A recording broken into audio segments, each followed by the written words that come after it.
নমস্কার, নিউজ 18 বাংলার ডিজিটালে আপনাদের প্রত্যেককে স্বাগত। আপনাদের সাথে রয়েছি আমি প্রিয়াঙ্কা।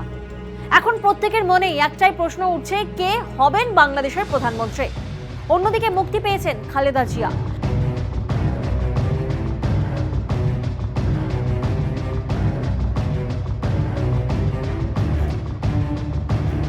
বাংলাদেশে কি তবে এবার নতুন অধ্যায়? কে ভূমিকা থাকবে খালেদা জিয়ার? অশান্ত বাংলাদেশে মুক্তি পেলেন বাংলাদেশ ন্যাশনাল পার্টি বা বিএনপি নেত্রী খালেদা জিয়া। 2018 সাল থেকে আমরা জানি জেলবন্দি ছিলেন খালেদা। জিয়া চ্যারিটেবল ট্রাস্টে আর্থিক তছরূপের অভিযোগ ওঠে খালেদা জিয়ার নামে, আর সেই মামলায় 17 বছরের জন্য কারাবন্দী করা হয় খালেদাকে। 2 বছরের বেশি সময় জেলেই ছিলেন খালেদা। খালেদা জিয়া বাংলাদেশ জাতীয়তাবাদী দলের প্রধান এবং শেখ হাসিনার কট্টর প্রতিপক্ষ। তিনি বাংলাদেশের প্রাক্তন প্রধানমন্ত্রীও।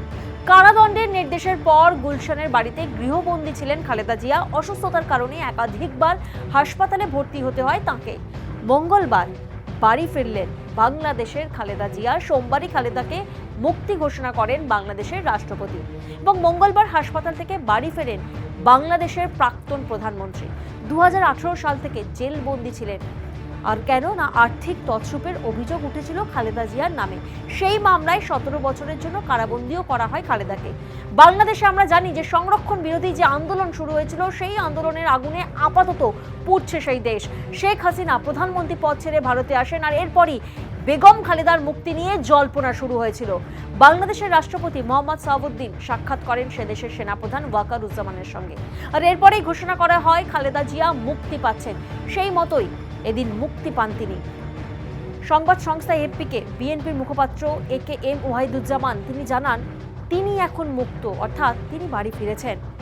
বাংলাদেশের সংরক্ষণ বিরোধী এই যে আন্দোলন, সেই আন্দোলনের আগুনে আমরা জানি যে পুরো অগ্নিগর্ভ পরিস্থিতি, এমন একটা পরিস্থিতি যে শেখ হাসিনা দেশ ছাড়ার পরেই বাংলাদেশের সেনাপ্রধান ওয়াকারুজ্জামান জানিয়েছিলেন যে অন্তর্বর্তীকালীন সরকার গঠন করে দেশ চালানো হবে। কারণ এক তো অগ্নিগর্ভ পরিস্থিতি, পতন হয়েছে শেখ হাসিনা সরকারের, আর এরই সঙ্গে প্রশ্ন উঠছে কে হবেন বাংলাদেশের পরবর্তী প্রধানমন্ত্রী। দৌড়ে রয়েছেন সালেহউদ্দিন, নোবেলজয়ী মোহাম্মদ ইউনূস, খালেদা পুত্র তারিক রহমান।